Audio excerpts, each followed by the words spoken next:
এখানে তো কোনো অপোজিশন ছিল না। সো এখানে আসলে ম্যানিপুলেশনের সম্ভাবনা তো আপনি কেমনে হবে। রিজাইন করার পরে বলেছেন যে আরও ট্রান্সপারেন্ট হতে পারতো, এটা রিজাইন করার আগে পড়লে ভালো হতো। আসলে কয়েকটা ইনকোয়ারি ছিল, আপনি জানেন যে তদন্ত কমিটি হয় ইনকোয়ারি করার জন্য। তো আমার ব্যাপারে যে আমার স্পেসিফিক 2-3টা জিনিস জানতে চাইলো যে আমার সাবমিশনটা দেরি হয়েছিল কেন। সো এটা আমি বলেছিলাম যে ওই 4টা টিমের, যেই টিমের আমি কাউন্সিলর, এর মধ্যে একটা টিম ছিল, এদের একটা কমপ্লেনের ট্রাইব্যুনাল তৈরি হয়েছিল, ওই ট্রাইব্যুনালের রেজাল্ট দিতে দেরি হয়েছিল। রেজাল্ট পেয়েছিলাম 7টার সময়। তারপর আমি ওখান থেকে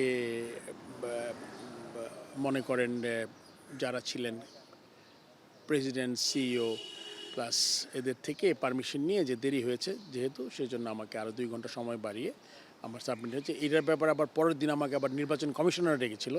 সো ওখানে আমি আমার বলতে হয়েছে যে কেন দেরি হয়েছে। সেম কথা আমি তাদের বলেছি যে এক্স্যাক্টলি কী কারণ। আর আমি বলেছি যে ইলেকশন তো এখানে তো কোনো অপোজিশন ছিল না। সো এখানে আসলে ম্যানিপুলেশনের সম্ভাবনা তো আপনি কেমনে হবে। এখানে ভোটার ছিল মনে করেন 76 জনের মধ্যে 42টা ভোট কাস্ট হয়েছে, যেটা আমি হায়েস্ট ভোট পেয়েছিলাম। সো অলরেডি 34টা ভোট নাই ওখানে। সো যেহেতু অপোজিশন নাই ওখানে, ম্যানিপুলেশনের সম্ভাবনা খুব কম থাকে, নাই বলতে গেলে। আমার মনে হয় যেটা ভোটাভুটি যেটা হয়েছে এটা ঠিকই হয়েছে। ইন্ডিপেন্ডেন্ট বডি বলছে, ইন্ডিপেন্ডেন্ট কমিটি এটা যেটা তদন্ত করতেছে আপনার কি ফ্রেন্ডলি মনে হয়েছে নাকি মনে হয়েছে আসলে একটা প্রেশার? আমার মনে হয় মানে খুবই ফ্রেন্ডলি। তাদের সবারই দেখলাম ইন্টারেস্ট আছে ক্রিকেটে অনেক। আমাদের একজন মাননীয় জাজ ছিলেন, আপনি জানেন, জাস্টিস মনে হয় উনি। পুলিশের একজন ঊর্ধ্বতন কর্মকর্তা ছিলেন, একজন লয়ার ছিলেন, আর আপনি জানেন একজন জার্নালিস্ট ছিলেন। দীর্ঘদিন তিনি ইয়ে করেছেন, খেলাধুলার সাথে জড়িত। সো ক্রিকেট সংক্রান্ত আমারও তো প্রায় 40 বছরের অভিজ্ঞতা। কিছু জিনিস তারা জানতে চেয়েছে ক্রিকেট বোর্ডের ব্যাপারে বা প্লেয়ার কিভাবে কি করা যায়, এটা কিছু আকারে একদমই আমার মনে হয় যে মানে এক্স্যাক্টলি যেই কাগজগুলো তাদের কাছে এসছে ওই কাগজগুলো নিয়েই কথা বলেছে আমার সাথে, এবং আমি তার জিনিসগুলো আমি সেভাবে আমি যা জানি যা সত্যি সবই বলেছি আমি। তবে বুলবুল ভাই বাংলাদেশে এসেছে, তার সাথে কথা হয়েছে কিনা এই ব্যাপারে? না, আমার সাথে আমি এসে এখানে শুনলাম যে ও অফিস করছে সে। সো আমি ডেফিনেটলি তাকে কল দিব, আমি আমার সাথে কথা হবে। ধন্যবাদ।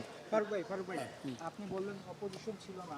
ডোন্ট ইউ থিংক ইটসেলফ একটা কোশ্চেনেবল থিং যে অপোজিশন ছিল না বিসিবি ইলেকশনে?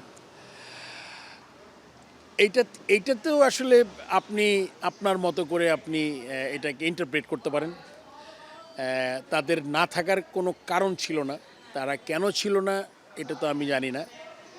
এখানে একটা 15টা ক্লাবের ব্যাপার ছিল। 15 ক্লাব তো পরে 15টা ক্লাব তো এসছিল। আপনি জানেন যে তাদের কাউন্সিলরশিপটা বৈধ হয়েছে কোর্ট থেকে।